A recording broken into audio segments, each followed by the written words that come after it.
Master your mind before it controls you. Listen carefully.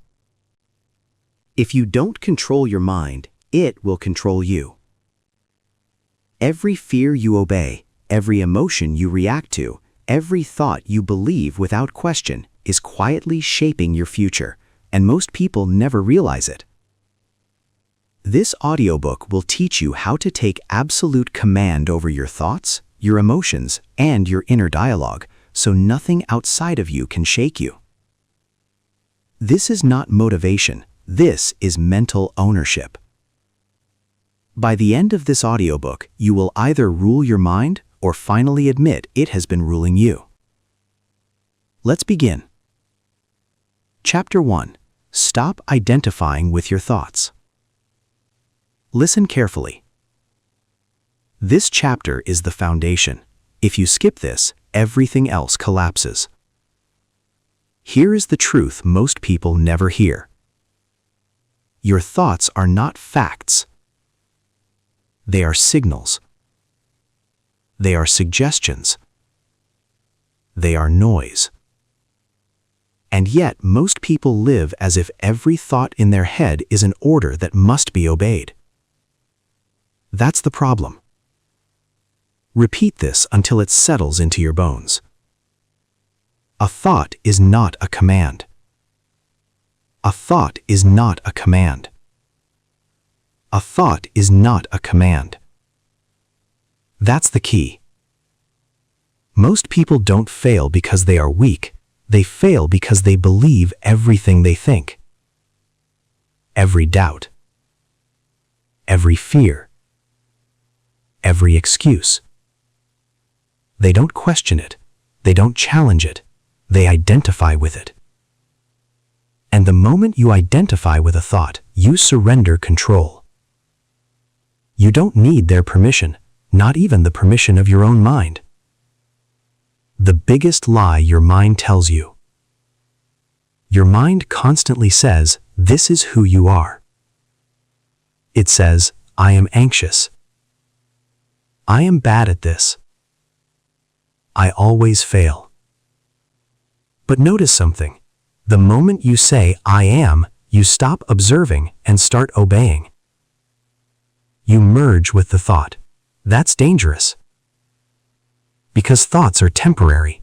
They rise, they fall, they change by the hour. Yet most people build their identity on passing mental weather. That's like letting the wind decide where your house stands. You have a choice. You can be inside your thoughts, or you can stand above them. Awareness is control. Identification is slavery. That's the key. Why overthinkers are not smarter, just more attached. Let's destroy a myth right now. Overthinking is not intelligence. Overthinking is emotional attachment to thoughts. Highly intelligent people don't think more. They decide faster. Overthinkers replay the same thought again and again because they feel it. Fear adds weight. Emotion adds volume. Attachment adds repetition. Example. You're about to make a decision, a job, a relationship, a risk.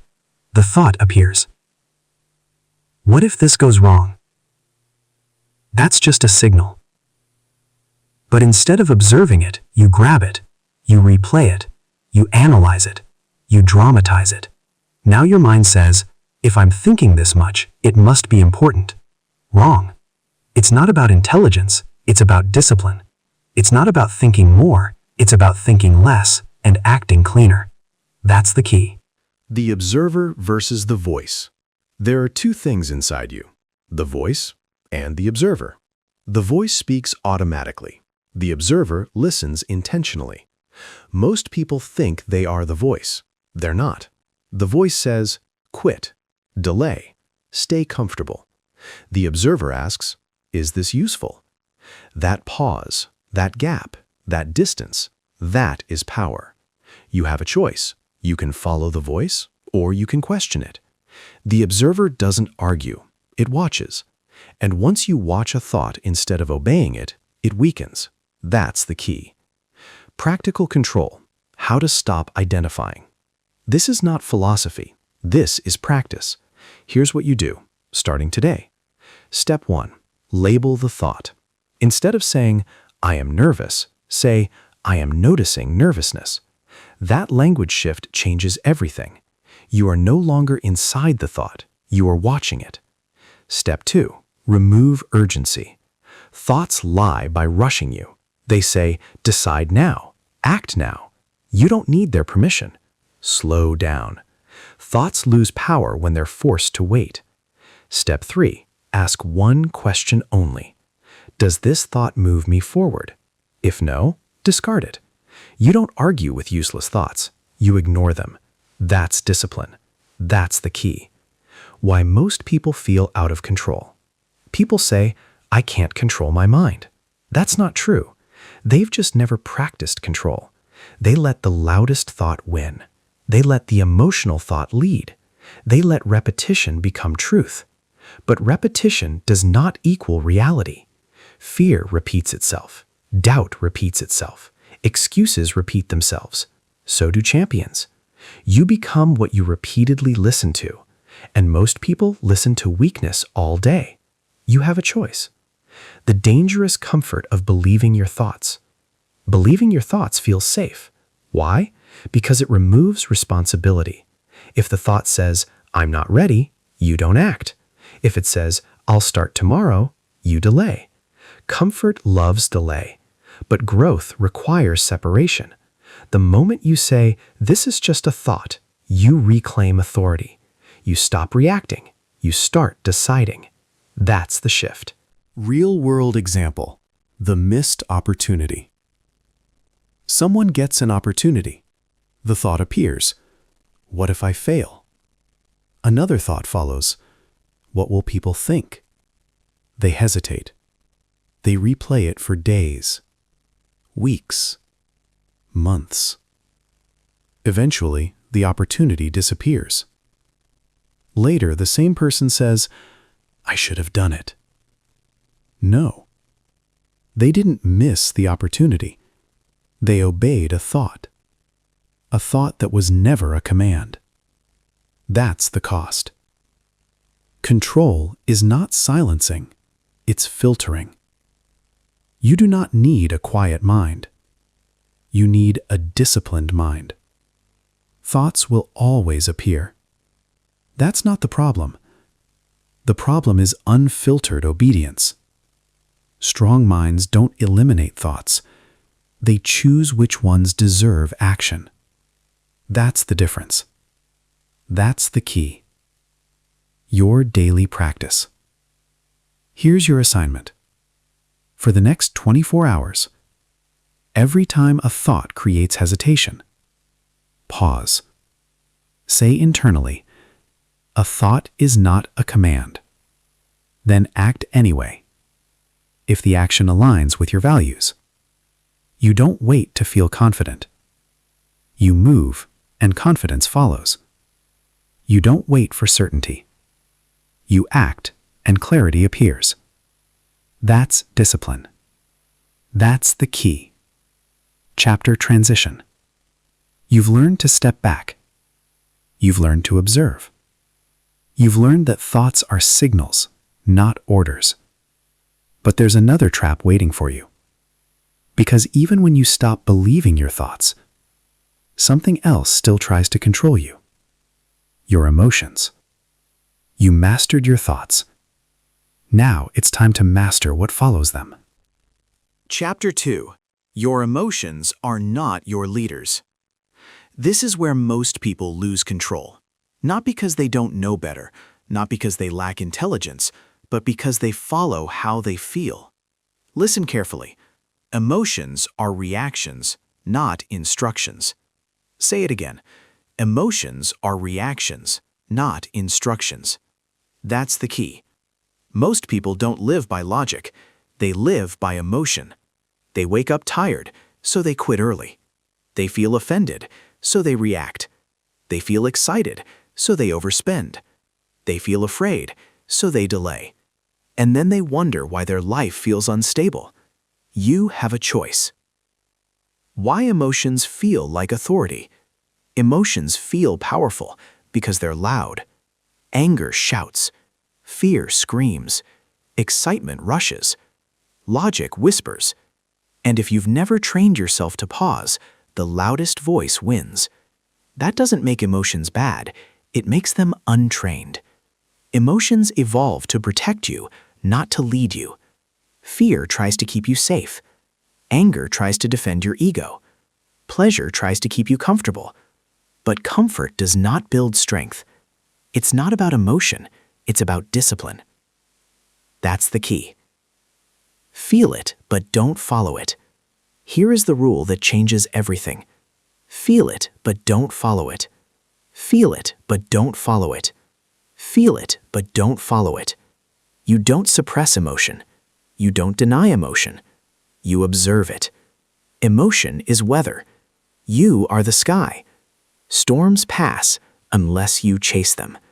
Most people chase their emotions all day. They feel angry, and they send the message. They feel bored, and they scroll. They feel stressed, and they quit. That's not life. That's a reaction. You have a choice. Anger-based decisions destroy years. Let's talk about anger. Anger feels powerful, but it's temporary power. Anger makes you say things you can't unsay, do things you can't undo, burn bridges you later need. One emotional outburst can erase years of progress. And afterward, the emotion disappears, but the consequences stay. That's the trap. Anger demands immediate action. Discipline demands delay. That's the difference. That's the key. Emotional spending, the quiet sabotage. Now let's talk about emotional spending. You feel low, so you buy. You feel successful, so you splurge. You feel stressed, so you reward yourself. And slowly, silently, your future gets sold for momentary relief. Emotion loves instant relief. Discipline loves long-term power. It's not about money, it's about self-control. That's the key. Every purchase made emotionally is a vote against your future. You don't need their permission, not even the permission of your feelings. Impulse is the enemy of progress. Impulse feels natural. Discipline feels uncomfortable. That's why most people choose impulse. Impulse says now. Discipline says wait. Impulse says react. Discipline says observe. Impulse feels good now. Discipline feels good later. Strong lives are built later. You have a choice. The skill that changes everything. Emotional delay. This is the skill. Not suppression. Not expression. Delay. Emotional delay means you pause long enough for logic to return. Because logic always returns, if you give it time. Emotion peaks fast. Logic arrives slow. Most people never wait long enough. Here's the rule. Never make decisions at the emotional peak. That's the key. How to practice emotional delay. This is practical. This is real. Step 1. Name the emotion. Say it internally. I'm feeling angry. I'm feeling anxious. I'm feeling excited. Naming creates distance. Step 2. Breathe and pause. 10 seconds. That's it.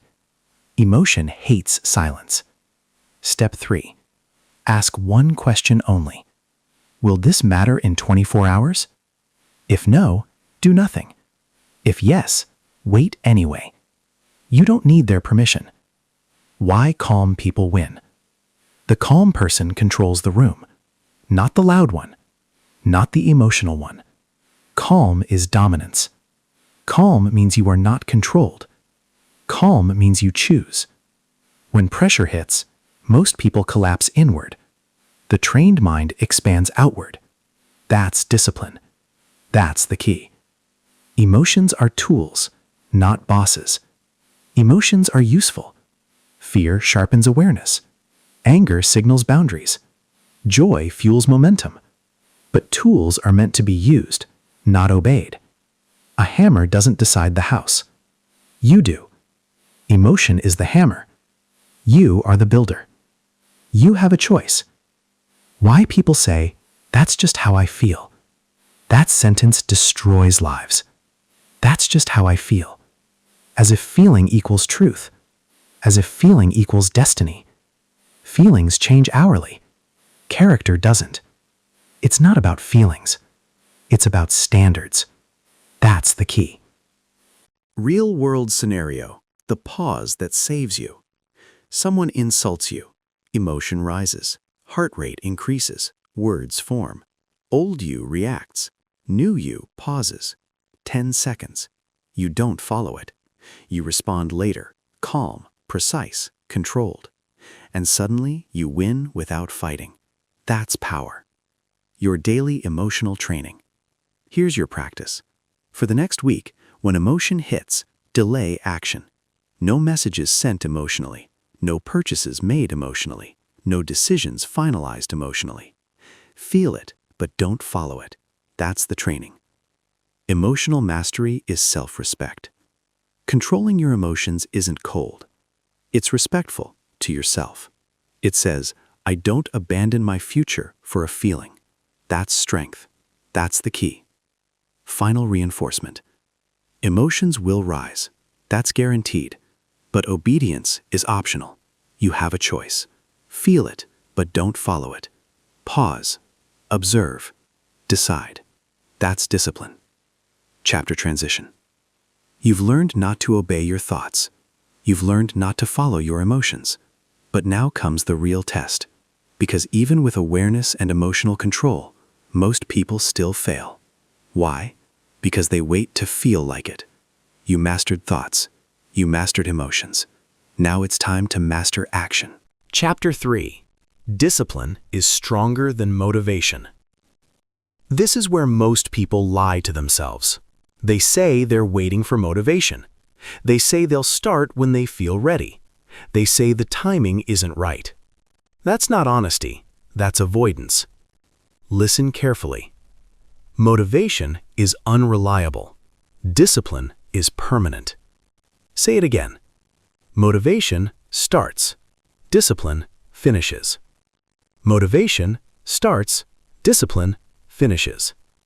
That's the key. If motivation were enough, everyone would succeed. If excitement built empires, everyone would be powerful. But motivation fades. Discipline stays. You have a choice. The motivation trap. Motivation feels good. It gives you energy. It gives you excitement. It gives you hope. And then it disappears. Motivation depends on mood. Mood depends on sleep. Sleep depends on life. That's chaos. If your progress depends on how you feel, your results will always be unstable. That's the truth. It's not about motivation. It's about discipline. That's the key. Why talented people quit? You've seen this before. The talented person. The smart one. The gifted one. They start strong. They move fast. They impress everyone. Then resistance shows up. Boredom. Discomfort. Routine. And suddenly they slow down. Why? Because talent negotiates. Discipline executes. Talent says, "I don't feel like it today." Discipline says, "Do it anyway." That's the difference. That's the key. Discipline does not ask, it decides. Discipline is not emotional. It doesn't ask how you feel. It doesn't care about your mood. It doesn't negotiate with excuses. Discipline gives orders. And your mind learns one lesson. When I decide, I act.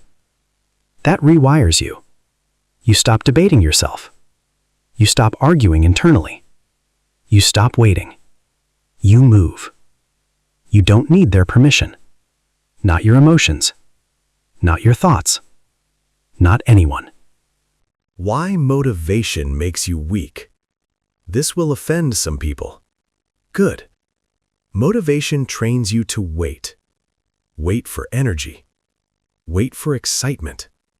Wait for the perfect moment. Discipline trains you to move without it. That's strength. The strongest people don't feel more motivated. They feel less. And they act anyway. That's the key. Discipline is a skill, not a personality. People say, "I'm just not disciplined." That's not a fact. That's a habit.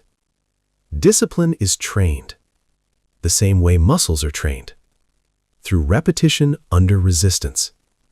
You don't become disciplined by thinking about it. You become disciplined by doing what you said you would do, especially when you don't want to. That's how the mind learns obedience. The moment discipline is built.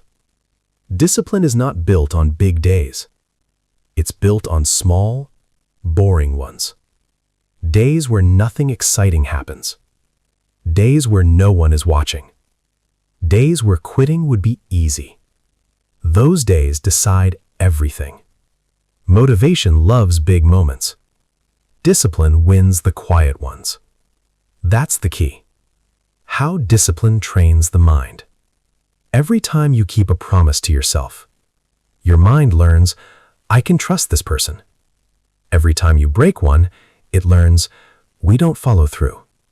Your mind is always learning who's in charge. Right now, ask yourself honestly, does your mind obey you? Or do you negotiate with it? Discipline removes negotiation. You decide, you act. You have a choice. Real-life contrast. Two paths. Person A waits for motivation. They start. They stop. They restart. Years pass. Person B builds discipline. Same routine. Same schedule. Same effort. Years pass. One has excuses. The other has results. It's not about talent. It's about discipline. That's the key. Discipline is identity, not effort. Here's where most people fail. They treat discipline like effort, something they turn on and off. Wrong. Discipline is identity. You don't try to be disciplined. You are disciplined. And when identity changes, behavior follows automatically. You stop asking, "Should I do this?" You already know. How to build discipline practically. This is not theory. This is instruction. Step 1. Decide in advance. Don't decide in the moment. Emotion will hijack you. Decide when calm. Execute when tired. Step 2. Make it non-negotiable. No debate, no exceptions, no drama. Step 3. Start small, but never zero. Discipline hates extremes. Consistency beats intensity. That's the key. Discipline does not care about mood. Some days you'll feel strong. Some days you won't. Discipline does not change. That's why it works. If you wait to feel like it, you lose. If you move without feeling like it, you win. Every time. Why routine creates freedom? People fear routine. They think it's boring. Wrong. Routine removes decision fatigue. Routine removes emotion. Routine creates momentum. The less you decide, the more you execute. That's discipline. That's the key. Discipline is self-respect in action. When you follow through, you send a message. I take myself seriously. When you quit, you send another. My comfort comes first. Which message are you sending? You have a choice. The lie of balance. People say, I just want balance. What they mean is comfort. Discipline feels unbalanced at first. Later, it creates freedom. Short-term discomfort, long-term control. That's the trade. That's the key. Your daily discipline practice. Here's your assignment. Pick one action. Small. Daily. Non-negotiable. Do it regardless of mood. No celebration, no motivation, just execution. That's how discipline is born. When discipline becomes automatic, eventually something shifts. You stop resisting. You stop complaining. You stop needing encouragement. Action becomes normal. And that's when you become dangerous. In the best way, unstoppable. Final reinforcement. Motivation will come and go. Discipline will stay. Motivation excites. Discipline transforms. You have a choice. Motivation starts, discipline finishes. That's the key. Chapter transition. You've stopped obeying your thoughts. You've stopped following your emotions. You've built discipline to act regardless of feeling. But there's one enemy still whispering. A voice that questions you, doubts you, weakens you. It speaks all day, inside your head. You've built discipline. Now you must silence the sabotage. Chapter 4. Silence the inner voice that sabotages you. This chapter is uncomfortable because the enemy you're about to face sounds like you. The voice in your head, the constant commentary, the quiet doubt disguised as logic. Listen carefully. That voice is not wisdom. It is conditioning. Say this until it becomes automatic. Not every voice deserves a microphone. Not every voice deserves a microphone. Not every voice deserves a microphone. That's the key. Most people think that inner voice is truth. It's not. It's repetition. It's habit. It's programming. And if you don't silence it, it will quietly sabotage everything you try to build. You have a choice. Where the voice comes from. That voice didn't start with you. It came from criticism, failure, past embarrassment, other people's opinions. It learned patterns. Every time you hesitated, every time you quit, every time you played small, the voice took notes. Now it speaks automatically. And because it sounds familiar, you trust it. That's the trap. Familiar does not mean correct. That's the key. How self-talk destroys confidence. Confidence is not lost overnight. It's eroded sentence by sentence. I'm not ready. I always mess this up. I'll start tomorrow. I'm just not that type of person. Those sentences don't scream. They whisper. And whispers repeated daily become belief. You don't fail because you lack ability. You fail because you let that voice speak unchecked. It's not about confidence. It's about control. That's the key. The voice pretends to protect you. Here's the lie. The inner voice claims it's keeping you safe. It's risky. People might judge. What if you fail? It sounds responsible. But safety does not equal progress. Comfort does not equal growth. That voice doesn't want your potential. It wants predictability. And predictability keeps you small. You don't need their permission. Not even permission from your past. Consistency dies in conversation. Here's a brutal truth. Every time you negotiate with the voice, consistency dies. The voice says, just today, skip once. You deserve a break. And once becomes habit.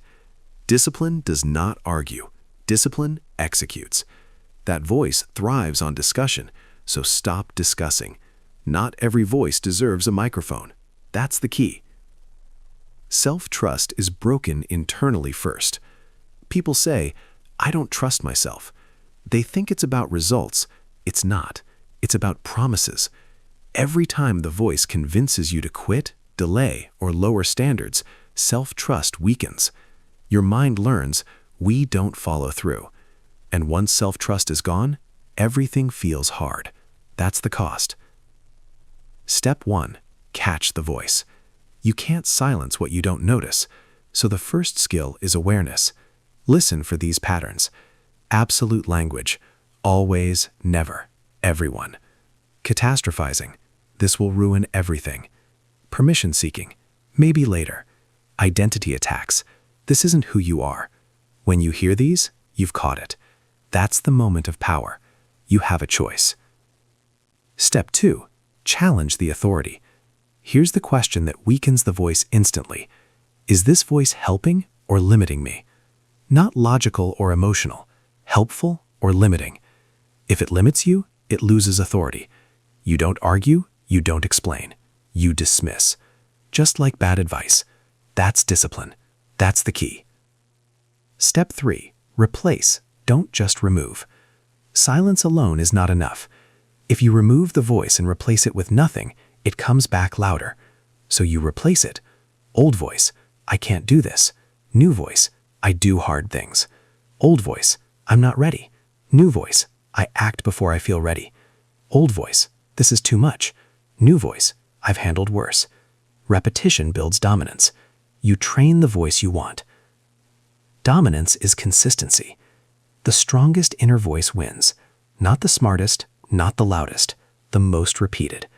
That's why negative self-talk is so powerful. It repeats automatically. Now you repeat intentionally. That's how control is built. Why most affirmations fail. Affirmations fail when they're emotional. Saying, I'm amazing, when you don't believe it, does nothing. But saying, I show up even when it's uncomfortable, that's believable. That's behavioral. That's discipline. It's not about hype, it's about standards. That's the key. Real-world example, the moment of doubt. You're about to act. The voice appears. Wait. Later. Not today. Old you listens. New you responds with action. No argument, no drama. Action is the ultimate silencer. The voice cannot survive consistent execution. Stop explaining yourself internally. Here's a powerful shift. You don't owe your mind explanations. You don't need to justify effort. You don't need to justify discipline. Explanation invites negotiation. Decision ends discussion. That's leadership. Your daily practice. Here's the assignment. For the next 7 days, when the sabotaging voice appears, say internally, not every voice deserves a microphone. Then act immediately on the disciplined choice. No delay. That trains dominance. When the voice loses power, eventually something changes. The voice still speaks, but quieter, less convincing, less frequent, because it learned something. It learned it's not in charge. You are. That's the shift. Final reinforcement. That voice is not truth. It's training. And training can be overwritten. You have a choice. Challenge it, replace it, dominate it. Not every voice deserves a microphone. That's the key. Chapter transition. You've taken control of your thoughts. You've mastered your emotions. You've built discipline. You've silenced the inner sabotage. Now comes the real battlefield. Because the world is competing for one thing. Your focus. Your attention.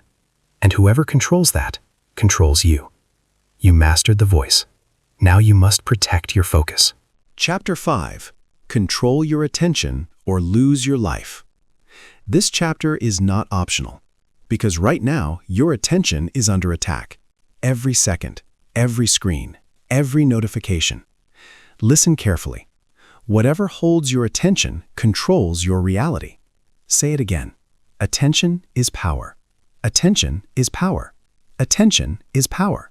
That's the key. If you don't decide where your attention goes, someone else will. And they are. You have a choice. Why attention is the true currency. Money is replaceable. Time is limited. Attention decides how both are spent. What you focus on grows.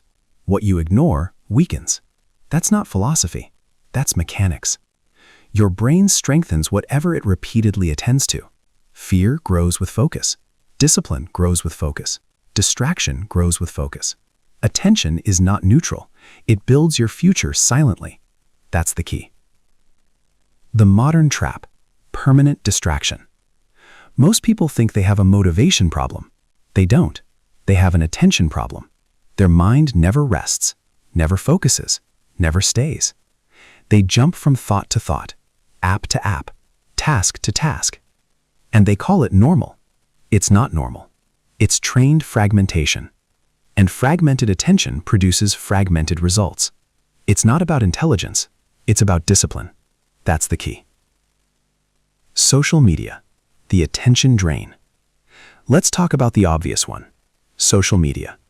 Short clips, fast dopamine, endless scrolling. You're not relaxing. You're being trained. Trained to crave stimulation. Trained to avoid boredom. Trained to escape effort. Every swipe weakens focus.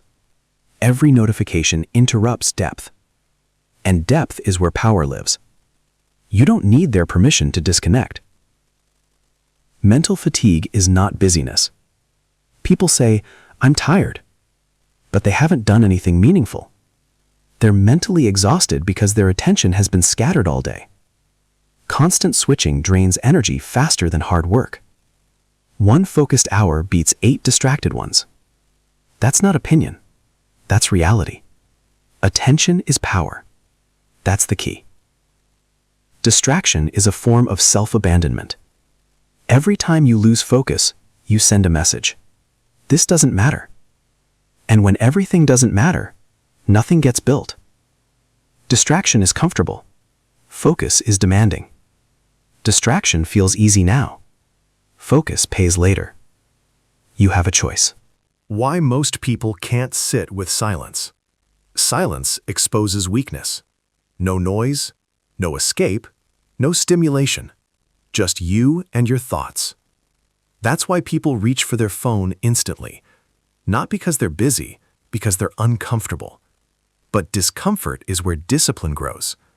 Avoiding silence weakens attention. Training silence strengthens it. That's the key. Focus is not talent, it's trained. People say, "I can't focus." That's not a trait, that's a habit. Focus is built the same way distraction was built. Repetition. You train what you practice. If you practice switching, you become scattered. If you practice staying, you become focused. You have a choice. How attention shapes identity. Look at your focus patterns. What you watch, what you read, what you think about. That's who you're becoming. Attention feeds identity. If you feed chaos, you get chaos. If you feed clarity, you get clarity. It's not about personality. It's about discipline. That's the key. The cost of constant interruption. Every interruption resets momentum. It takes time to re-enter focus. It drains mental energy. It kills depth. That's why shallow work feels exhausting. You're not tired from effort. You're tired from switching. Ruthless focus is efficient. That's the key. How to reclaim your attention. This is practical. Step 1. Remove easy distractions. Phones away, notifications off, tabs closed. If it's easy to access, it will steal attention. Make distraction inconvenient. You don't need their permission. Step 2. Single task or nothing. Multitasking is a lie. You're not doing more. You're doing less, poorly. One task, one window, one objective. Stay until it's done or time is up. That's discipline. That's the key. Step 3. Time box your focus. Focus needs boundaries. Decide in advance. 30 minutes, 45 minutes, 60 minutes. Then commit fully. No checking, no switching, no negotiating. When the timer ends, you rest. That trains trust.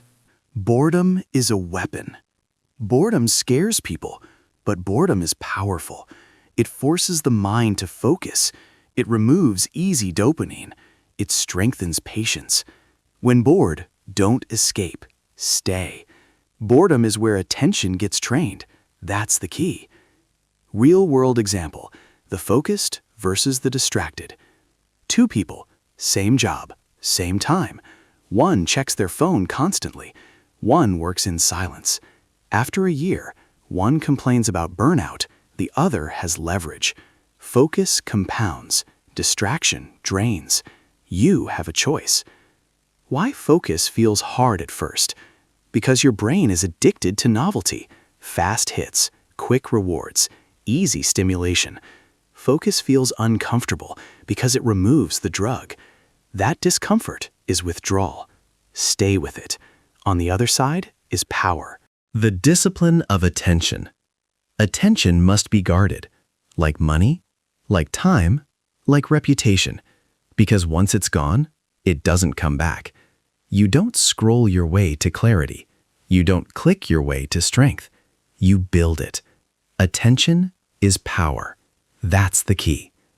Your daily attention practice. Here's your assignment. Every day, 1 block of uninterrupted focus. No phone, no noise, no escape. Even if it's uncomfortable, especially if it's uncomfortable, that's training. What happens when you master attention? Your mind slows down. Your thoughts sharpen. Your confidence rises. You feel grounded because for the first time, you're present. Presence is dominance. Final reinforcement. Whatever holds your attention controls your life. If you don't choose, you lose. You have a choice. Protect your focus. Guard your attention. Train your mind. Attention is power. That's the key. Chapter transition. You've taken control of your thoughts, your emotions, your discipline, your inner voice, your attention. Now there's one thing left that most people avoid: discomfort. Because when focus is protected, growth demands pressure.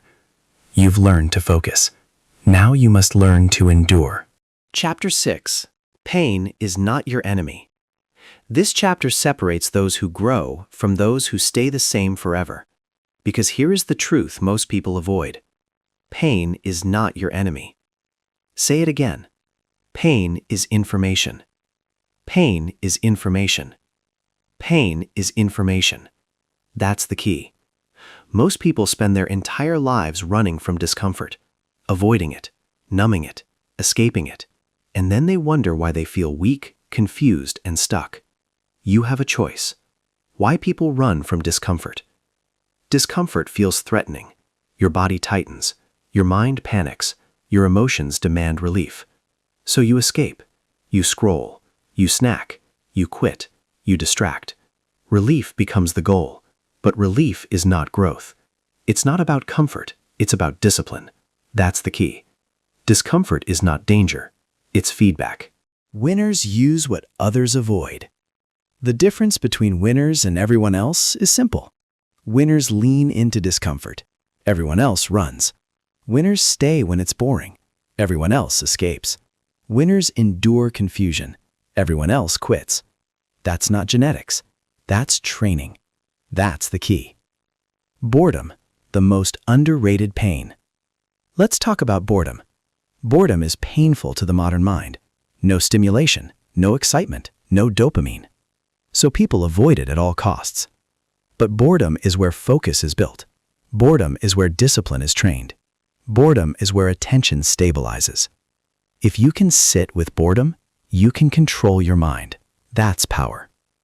Resistance is a sign of growth. Resistance always appears before growth, before action, before change, before progress. Your mind resists what it hasn't mastered. Resistance is not a warning. It's a doorway. Most people turn around. The disciplined walk through. You have a choice.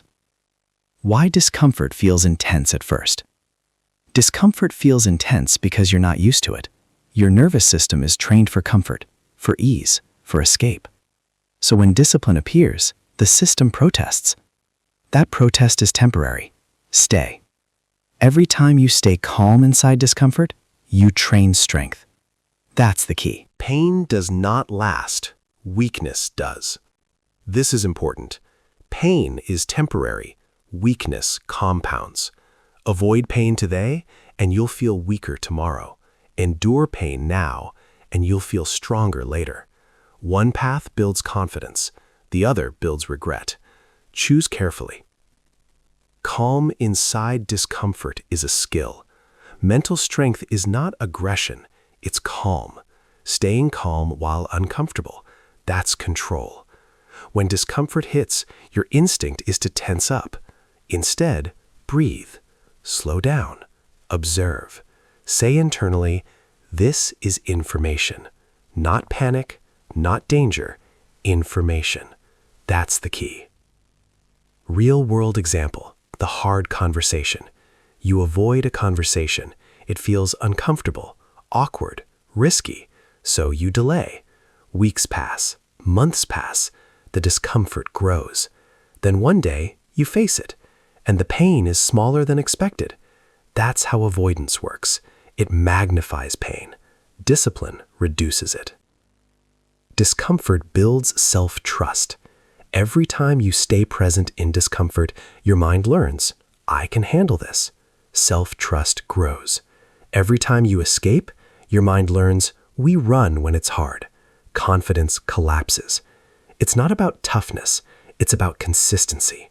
That's the key. Stop labeling discomfort as negative. Discomfort is neutral. Your judgment makes it painful. When you label discomfort as bad, your body reacts with fear. When you label it as training, your body adapts. Language matters. How to stay calm in discomfort. This is practical. Step 1, breathe slower than the discomfort. Slow breath calms the nervous system. Step 2, relax the body intentionally. Tension feeds panic. Step 3, stay present. Don't imagine escape. Don't fantasize relief. Stay. That's discipline. Discomfort is where identity changes. You don't change who you are in comfort. You change when tested. Discomfort reveals character, then builds it. That's why avoiding discomfort freezes identity. You stay the same year after year. Winners accept temporary discomfort for permanent growth. Why people say, this isn't me? When discomfort appears, people say, this isn't who I am. That's fear speaking. Identity is built, not discovered. You become disciplined by acting disciplined. You don't need their permission, not even permission from your old self. Pain is the price of clarity. Clarity comes after discomfort, not before. You act confused, you stay uncomfortable. Clarity arrives later. Waiting for clarity before action is avoidance. Action inside discomfort creates clarity. That's the key. The disciplined response to pain. When pain appears, ask one question. Is this pain harmful or instructive? If harmful, adjust. If instructive, stay. That single distinction changes everything. Your daily discomfort practice. Here's your assignment. Every day, choose one uncomfortable action. Small, intentional, non-negotiable. Stay calm while doing it. That's training. When discomfort stops scaring you. Eventually, discomfort loses its grip, not because it disappears, but because you've mastered your response. You stop flinching, you stop panicking, you stay grounded. That's mental strength. Final reinforcement. Pain is not punishment. Pain is information. Avoid it and you stay weak. Use it and you grow powerful. You have a choice. Stay comfortable or become capable. Pain is information. That's the key. Chapter transition. You've learned to stay calm inside discomfort. You no longer run from pain. You use it. But there is one habit that still gives pain control over people. Reaction. Automatic reaction. You mastered discomfort, now you must master response. Chapter 7. Stop reacting, start responding. This chapter is where power becomes visible. Because everything you've learned so far means nothing if you still react automatically. Reaction is instinct. Response is discipline. Listen carefully. Reaction is weakness. Response is control. Say this until it becomes automatic. Pause, observe, decide. Pause, observe, decide. Pause, observe, decide. That's the key. Most people are not living consciously. They are reacting. And a reactive life is a controlled life. You have a choice.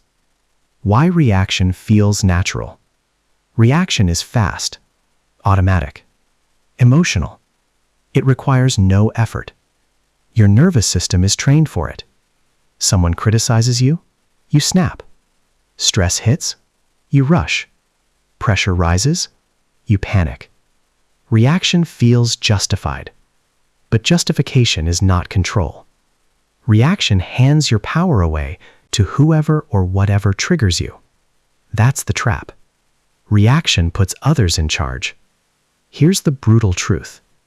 If someone can make you angry, they can control you. If a situation can rush you, it can dominate you. If criticism can shake you, you are not leading, you are following. Reaction is submission. Response is authority. That's the key. The cost of living reactively. Reaction destroys outcomes quietly. It damages relationships. It ruins negotiations. It escalates conflict. It drains energy. And afterward, when calm returns, you see clearly. But clarity always comes after damage, if you react. Disciplined people reverse that order. They pause first, they decide second. They act last. You have a choice. Reaction is emotional speed. Reaction is speed without direction. Fast words, fast decisions, fast regret. Response is slow enough to be accurate. You don't need to be fast to be powerful. You need to be deliberate. It's not about speed, it's about discipline. That's the key. Pause is not weakness. People think pausing makes them look weak. Wrong. Pausing is dominance. Pausing says, I'm not rushed. I'm not threatened. I decide. The calmest person in the room controls the room. Always. The 3-step response protocol. This is not theory. This is training. Memorize this. Pause, observe, decide. Step 1. Pause. 1 breath, 1 second. That's it. That pause breaks the reaction loop. Step 2. Observe. What's happening? What am I feeling? What's actually being asked of me? Not judgment. Observation. Step 3. Decide.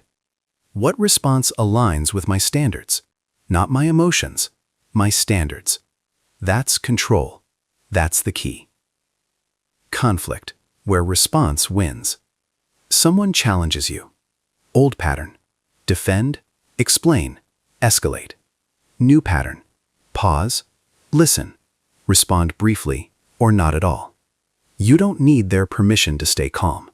Silence is often the strongest response. Reaction feeds conflict. Response starves it. Criticism, the test of mastery. Criticism exposes reactivity instantly. The reactive mind says, they're wrong. They don't understand. I need to explain. The disciplined mind asks, is there something useful here? If yes, extract it. If no, discard it. No emotion, no ego. That's power. Stress reveals your training. Under stress, you don't rise to your potential. You fall to your training. If your training is reaction, stress exposes it. If your training is response, stress sharpens it. That's why calm under pressure is not personality, it's practice. Reaction feels right. Response works. Reaction feels satisfying in the moment. You say the thing. You send the message. You release the emotion. And then you pay. Response feels restrained at first, but it protects your future. It's not about release, it's about results. That's the key. Why people say, I had no choice. That sentence is always false. I had no choice. There is always a pause. Even half a second. That's where choice lives. You may not control the trigger, but you control the response. Always. You have a choice. Emotional intelligence is delayed action. Emotional intelligence is not expression, it's restraint. It's knowing when not to speak, when not to act, when not to react.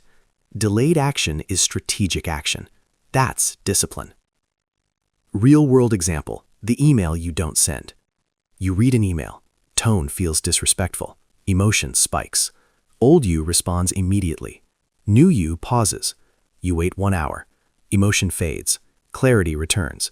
You respond briefly, professionally, controlled, and suddenly you win. That pause saved you. Reaction creates chaos. Response creates leverage. Reactive people are predictable. You know exactly how they'll respond. Disciplined people are not. They don't reveal themselves emotionally. They don't rush. They don't panic. That unpredictability creates leverage. That's the key. Stop explaining your reactions. Here's another habit to kill. Stop explaining reactions. I was just tired. They pushed me. I didn't mean it. Explanation doesn't undo damage. Control prevents it. It's not about justification. It's about discipline. How to rewire your default response. This takes repetition. Every time you pause instead of reacting, you rewire your nervous system. At first, it feels unnatural. Good. That means it's working. Eventually, pause becomes automatic. Calm becomes default. That's mastery. The discipline of non-reaction. Non-reaction is not passive. It's selective engagement. You don't react to everything. You respond only to what matters. Energy is finite. Spend it intentionally. Your daily response practice. Here's your assignment.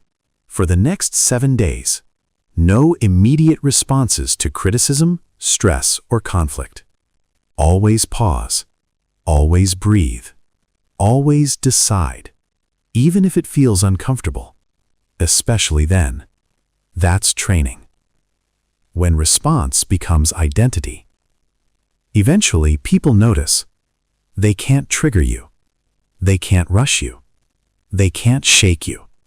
You become steady, grounded, dangerously calm. That's authority. Final reinforcement. Reaction is automatic. Response is earned. Reaction is emotional. Response is intentional. You have a choice. Pause. Observe. Decide. That's the key. Chapter transition. You no longer react. You respond. You don't give your power away emotionally. You choose your actions deliberately. But there is one final layer of control that separates the mentally strong from the mentally unstoppable. Because the mind learns through repetition. What you rehearse daily becomes who you are. You mastered the response. Now you must master rehearsal. Chapter 8. You become what you rehearse. Nothing in your life is accidental. Your confidence is not luck. Your fear is not random. Your habits are not coincidences. They are rehearsals. The mind does not learn through intention. It learns through repetition.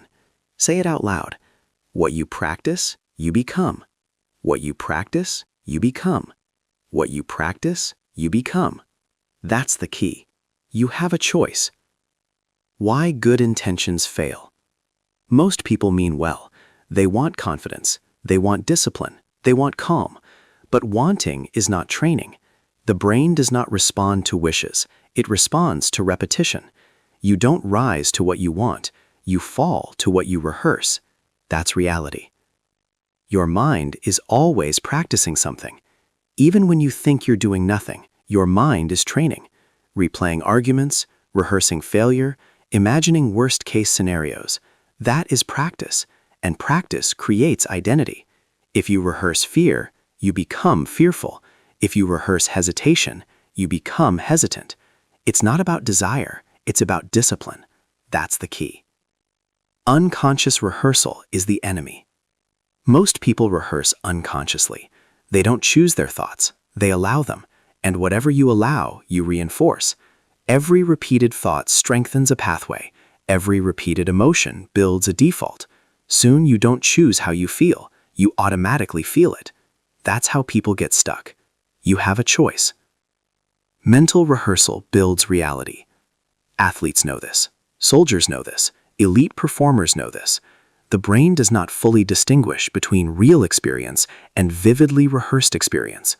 That's why fear grows without action. That's why confidence can be trained before success. Your mind believes what you repeat. That's the key. Why confident people seem natural? Confidence is not personality. It's rehearsal. Confident people have practiced certainty. They've rehearsed calm under pressure. They've replayed success internally. Unconfident people have practiced doubt. Same brain, different training. You are always rehearsing a role. Ask yourself this honestly. What role have you been practicing? The overthinker? The doubter? The procrastinator? The victim? Or the calm decision maker? The disciplined finisher? The steady presence? You don't need permission to change roles. You just need new rehearsal. Rehearsal comes before reality. You don't wait to feel confident to act confident. You rehearse confidence until it becomes natural. You don't wait to feel calm. You rehearse calm. It's not about feeling ready. It's about training readiness. That's the key. The 3 domains you must rehearse. If you want control, rehearse these daily. 1. Calm. 2. Focus. 3. Certainty. Not someday, every day. Repetition is the law. Rehearsing calm. Calm is not the absence of pressure. It's trained response to pressure. Close your eyes. Visualize stress. Visualize conflict. Visualize difficulty. Now rehearse yourself breathing slowly, speaking calmly, staying grounded. Do this daily. Your nervous system learns by repetition. Rehearsing focus. Focus is attention discipline. Most people rehearse distraction all day. Phone, notifications, mental noise. That's practice. Instead, rehearse focus. Set a timer. 1 task, no interruption. Train attention like a muscle. What you practice, you become. Rehearsing certainty. Certainty is not arrogance, it's decisiveness. Rehearse making decisions quickly and standing by them. Small decisions, daily decisions. Your mind learns trust by repeated follow-through. Stop rehearsing failure. This is critical. Stop replaying mistakes emotionally. Learn from them once, then release them. Replaying failure is rehearsal, and rehearsal creates identity. It's not about the past, it's about discipline now. Your inner dialogue is a rehearsal script. What you say to yourself matters. Every phrase is a drill. I always mess this up. I'm not ready. This is too hard. That is training. Change the script. I'll handle this. I stay calm. I finish what I start. You don't need to believe it yet. Repetition builds belief. That's the key.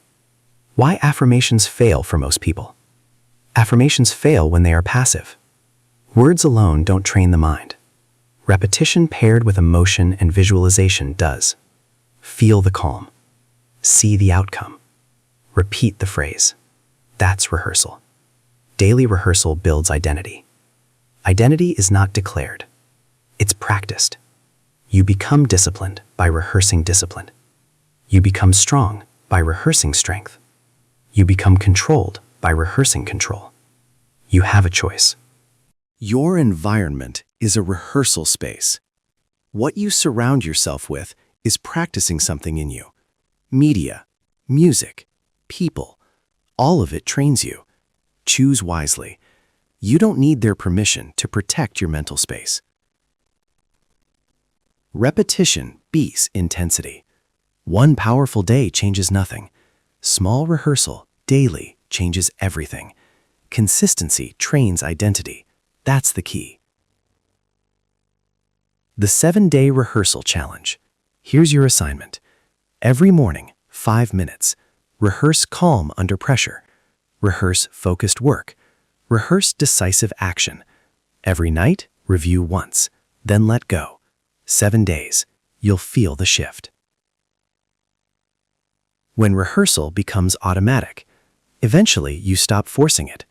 Calm becomes default. Focus becomes normal. Certainty becomes natural. People will call it confidence. You'll know it's training. Final reinforcement. The mind learns through repetition, not intention. Say it again. What you practice, you become. You have a choice. Rehearse weakness or rehearse strength. That's the key. Chapter transition. You now control your reactions. You now train your mind deliberately. But there is still one force that drains more lives than fear, distraction, or doubt. A silent thief: time. If you don't control how you use it, it will control you. You mastered rehearsal. Now you must master priority. Chapter 9. Remove mental weakness from your environment. Your mind is not isolated. It is influenced. Constantly. Every conversation, every image, every sound, every person. Your environment feeds your mind, whether you notice it or not. Listen closely. Protect your mental space. Protect your mental space. Protect your mental space. That's the key. You have a choice. Why environment matters more than willpower. Most people think mental strength is about willpower. Wrong.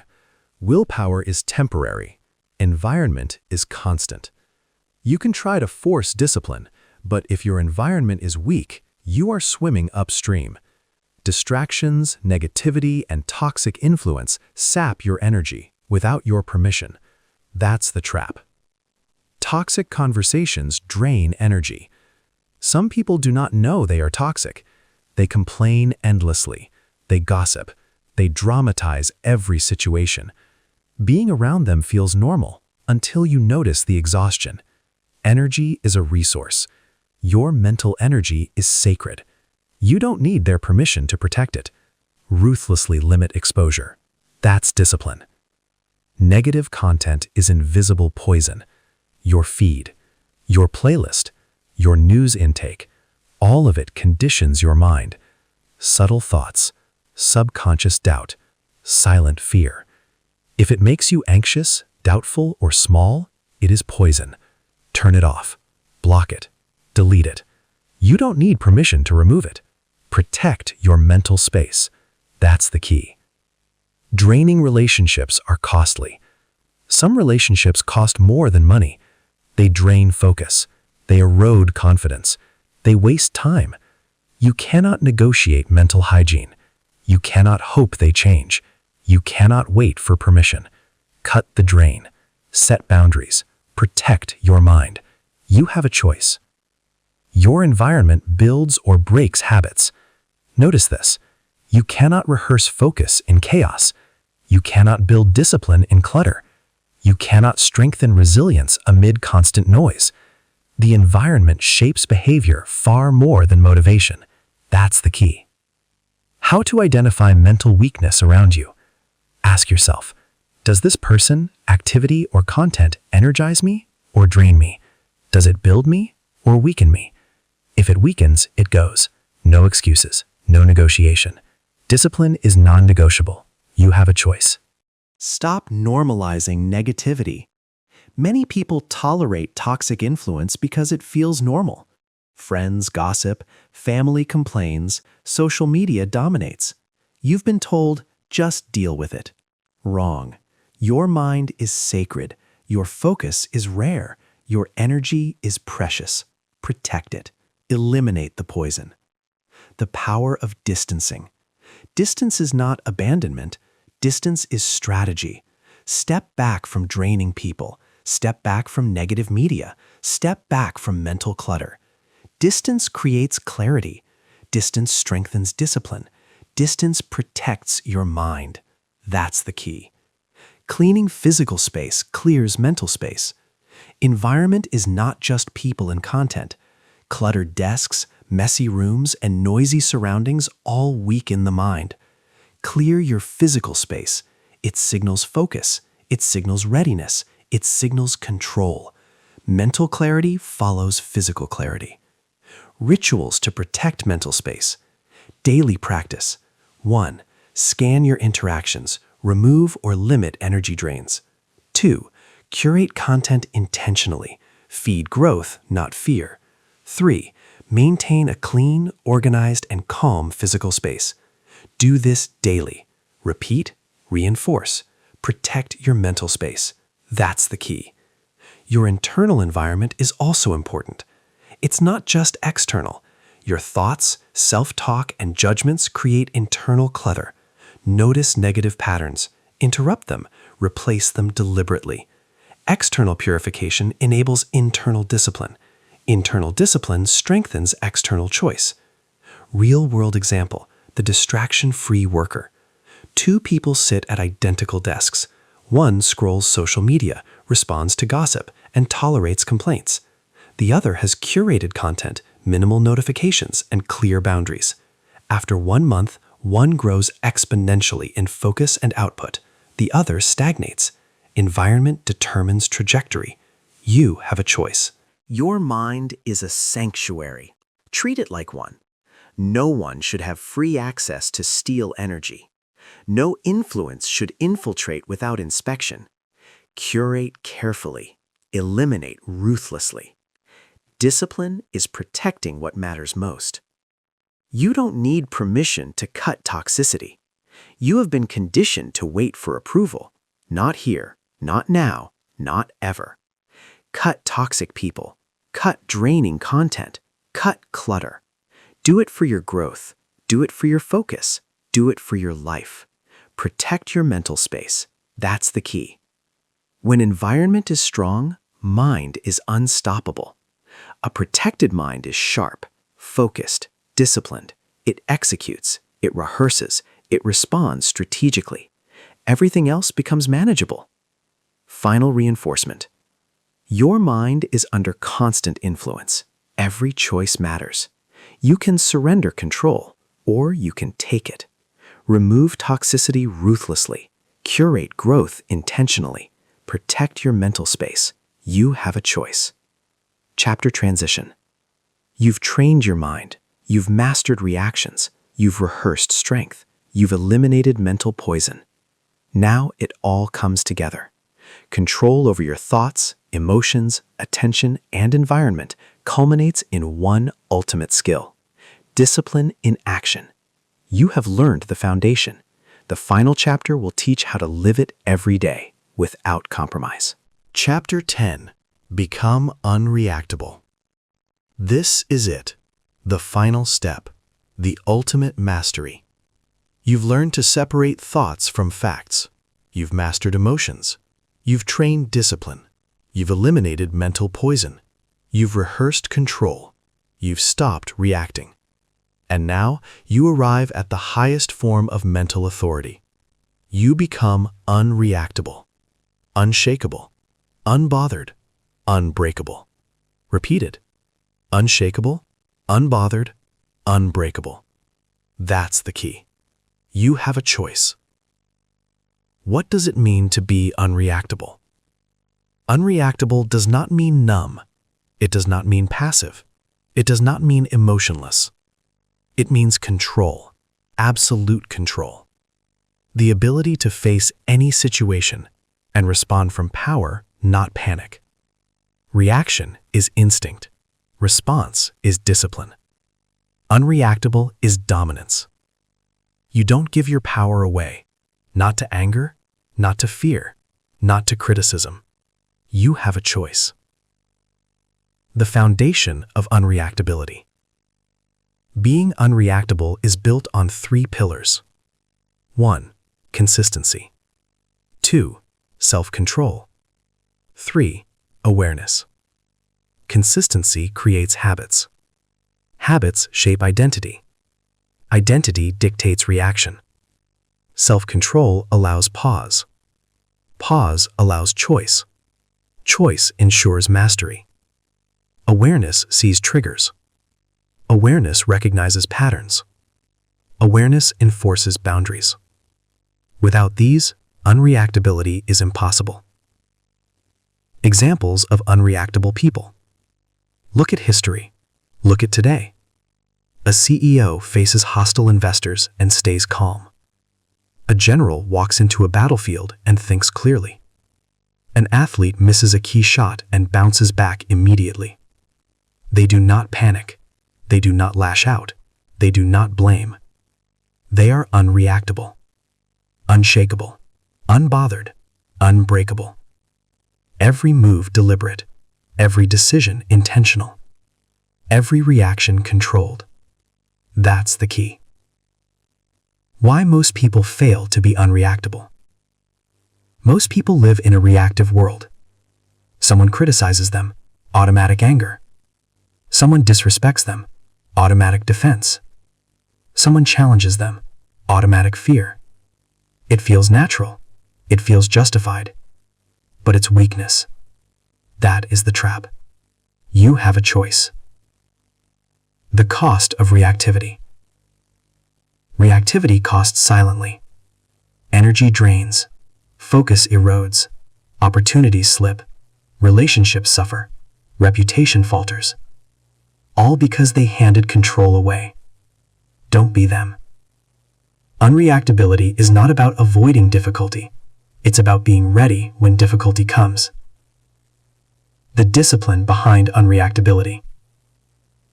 Discipline is what separates temporary calm from permanent dominance. Discipline trains you to observe before acting, pause before speaking, rehearse strength daily, maintain focus under pressure. It's not about emotion suppression. It's about emotion mastery. Unreactable is discipline applied consistently. That's the key. The role of self-control. Self-control is your internal firewall. When chaos erupts around you, your first instinct is not your reality. Your first instinct is not your action. You pause. You breathe. You act from your highest self. Every reaction is optional. Every choice is deliberate. That's self-control. That's power. That's the key. The role of awareness. Awareness is your radar. You detect triggers before they hijack your mind. You notice patterns before they dominate your behavior. You anticipate obstacles before they dictate outcomes.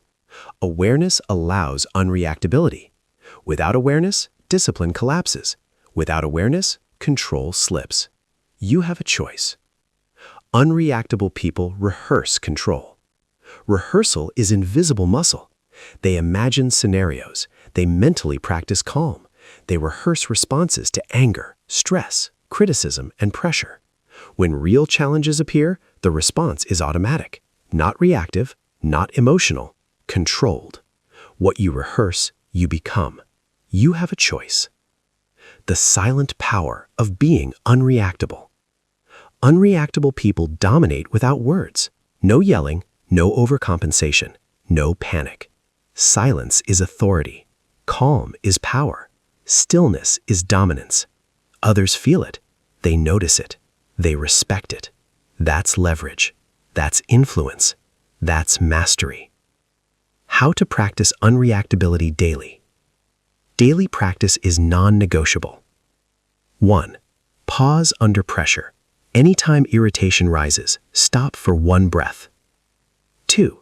Visualize triggers. Rehearse your calm response before challenges occur. 3. Monitor your environment. Eliminate energy drains and negativity. 4. Reflect nightly. Review reactions, reinforce improvements. 5. Commit to consistency. Discipline compounds over time. Repetition is the secret. Discipline is the method. You have a choice. Real-world example. The unreactable leader. A leader faces a PR crisis. Old patterns would panic, blame, or overreact. Instead, they pause, analyze, strategize, respond intentionally. The crisis is handled efficiently. Team confidence remains intact. Reputation grows. Unreactable behavior changes outcomes every single time. The power of internal control. Control is not external. It is internal. Your mind, your body, your focus. If you cannot control your internal state, external situations will always control you. Every unreactable action reinforces identity. Every pause reinforces discipline.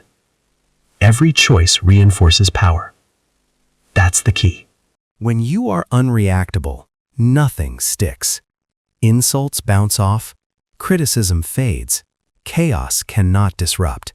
You remain centered. You remain strategic. You remain dominant. Life stops shaking you. Life stops dictating to you. Life responds to your control. You have a choice. The final practice. Here's how to lock it in. 1. Begin every day with mental rehearsal of calm, focus, and certainty. 2. Throughout the day, pause at every irritation. 3. Observe triggers objectively. 4. Respond deliberately, never automatically. 5. End the day reviewing every reaction, reinforcing unreactable behavior. Do this daily. Do this relentlessly. Do this without compromise. Unshakable, unbothered, unbreakable. That's the key. Final reinforcement. You've learned the steps. Stop identifying with thoughts. Master your emotions. Train discipline over motivation. Silence sabotaging voices. Control attention. Use pain as growth. Respond, don't react. Rehearse strength. Remove mental weakness. Now you integrate all. Unreactable is the summit. All the training converges here. All the repetition compounds here. All the discipline manifests here. Unshakable, unbothered, unbreakable. Say it again. Say it until it becomes automatic.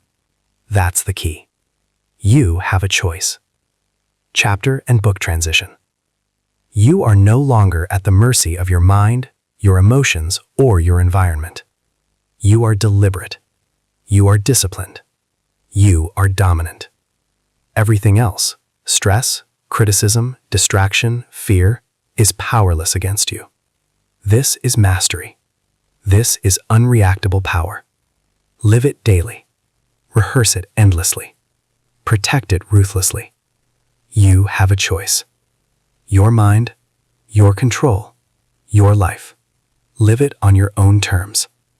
Closing. You now understand the truth most people avoid. Your mind is either your greatest weapon or your most dangerous enemy. Every moment from here forward is a choice. React or respond. Obey or command. Drift or direct. Control your thoughts and your emotions follow. Control your emotions and your actions align. Control your actions and your life changes. This is not something you learn once. It is something you practice daily. So here is your challenge. For the next 24 hours, do not react automatically. Pause, observe, decide. Master that, and you begin mastering everything. Your mind is listening. Take control.